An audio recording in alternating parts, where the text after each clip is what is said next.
से जबरदस्त जीत।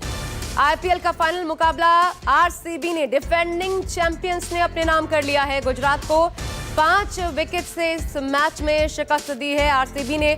और बड़ी हार गुजरात के इसलिए क्योंकि होम ग्राउंड पर नरेंद्र मोदी स्टेडियम में मैच चल रहा था अहमदाबाद में, वहां पर गुजरात टाइटंस हारी है। हालांकि पड़ला अगर देखा जाए शुरू से ही दबदबा आरसीबी का नजर आ रहा था। क्वालिफायर 1 में भी गुजरात टाइटंस को आरसीबी ने शिकस्त दी थी और वो क्रम जारी रहा।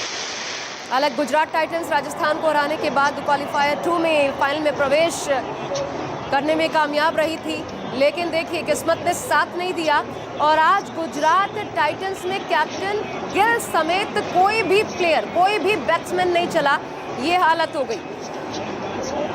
बड़ी आसानी से कहना होगा कि आरसीबी ने ये मैच अपने नाम कर लिया। 155 रन गुजरात की टीम ने बनाए थे, जिसमें 156 का टारगेट था, लक्ष्य हासिल करना था, लेकिन बहुत दिक्कत नहीं हुई। और कोहली की तारीफ करनी होगी, जिनकी बैटिंग के बूते आरसीबी जबरदस्त जीत हासिल करने में कामयाब रही है। 5 विकेट से हराने में टिक गए कोहली, टिक कर खेला है 200 की लगभग स्ट्राइक रेट से। आज उनकी बैटिंग जब फाइनल में जरूरत थी टीम को, डिफेंडिंग चैंपियंस को, हालांकि दोनों टीमें ये दूसरी बार कप पर कब्जा जमाने के लिए खेल रही थी, गुजरात भी और आरसीबी भी, लेकिन आरसीबी इसमें कामयाब रही। हम सीधा रुख करते हैं, मेरे सहयोगी अपूर्व मिश्रा जुड़ रहे हैं इस बड़ी खबर पर, आज की इस बड़ी जीत पर आरसीबी की। अपूर्व, इसलिए भी बड़ी जीत हो जाती है आरसीबी के लिए आज। एक तो डिफेंडिंग चैंपियंस, दूसरा गुजरात टाइटंस को होम ग्राउंड में हराया है और शानदार तरीके से जीत दर्ज की है। कोई कड़ा मुकाबला नहीं हुआ। बिल्कुल आशा, एक तरफा तरीके से रौंदा है आरसीबी ने आज गुजरात टाइटंस को। बड़ी बात यह है कि आरसीबी एक वक्त पर तो ऐसा लग रहा था कि मैच थोड़ा सा फंस सकता है। जब 91 रनों पर 4 विकेट गिर गए थे, वहां पर 1 या 2 विकेट और आरसीबी के गिर जाते तो मैच फंस जाता। लेकिन वो कहते हैं ना, मैटर बड़ा था, किंग कोहली खड़ा था, विराट कोहली वहां पर खड़े थे। और तब तक, जब तक विराट कोहली खड़े थे, तब तक सभी को पता था कि मैच आरसीबी का ही है। और फिर उन्होंने साबित करके दिखा दिया कि किंग क्यों कहा जाता है विराट कोहली को, चेज मास्टर क्यों कहा जाता है।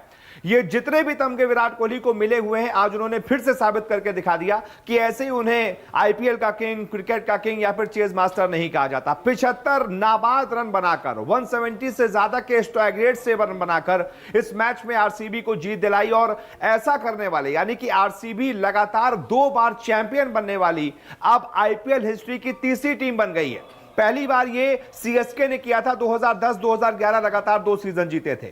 फिर 10 साल बाद लगभग 2019-20 में मुंबई इंडियंस ने ये किया था। और अब बीते 2 साल से आरसीबी ने ऐसा करने वाली अब तीसरी टीम बन गई है। जितनी तारीफ की जाए आरसीबी की उतनी कम है, क्योंकि लीग स्टेज से ही पता चल गया था कि आरसीबी इस बार एक अलग ही लेवल पर क्रिकेट खेल रही है। जब लीग स्टेज खत्म हुआ था तो आरसीबी पॉइंट्स टेबल में नंबर 1 पर थी।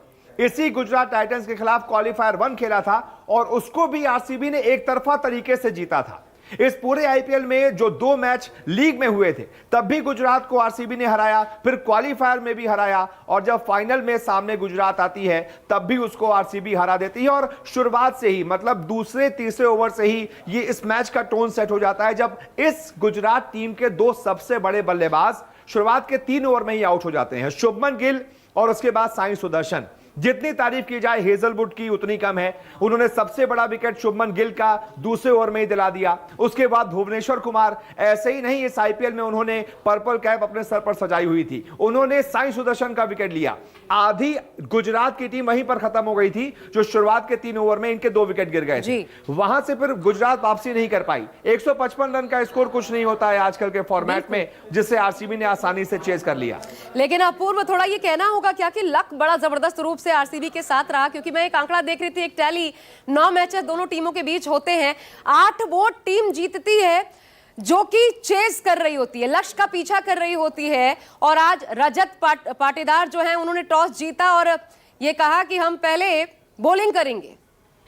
बिल्कुल, लक भाई, लक का साथ तो सभी को चाहिए होता है, फॉर्च्यून फेवर्स द ब्रेव कहते हैं, लक का साथ सभी को चाहिए होता है। लेकिन दूसरी बात यह भी है यहां पर कि गुजरात से जब पूछा गया था, शुभमन गिल से पूछा गया था, तो अगर शुभमन गिल टॉस जीतते तो वो कह रहे थे कि वो बल्लेबाजी ही चुनते, यानी कि टॉस का बहुत ज्यादा फर्क नहीं पड़ा है। अगर शुभमन गिल इस मैच में टॉस जीतते तो वो पहले बैटिंग ही करते। बाद में चेजिंग का जो जिम्मा था वो आरसीबी को ही मिलता, क्योंकि गुजरात को भी पता था कि इस आरसीबी की टीम के खिलाफ अगर शुरुआत में 220 230 बना दिए तो गुजरात के पास ऐसी गेंदबाजी है जो इस स्कोर को डिफेंड कर सकती है, आरसीबी पर प्रेशर बना सकती है।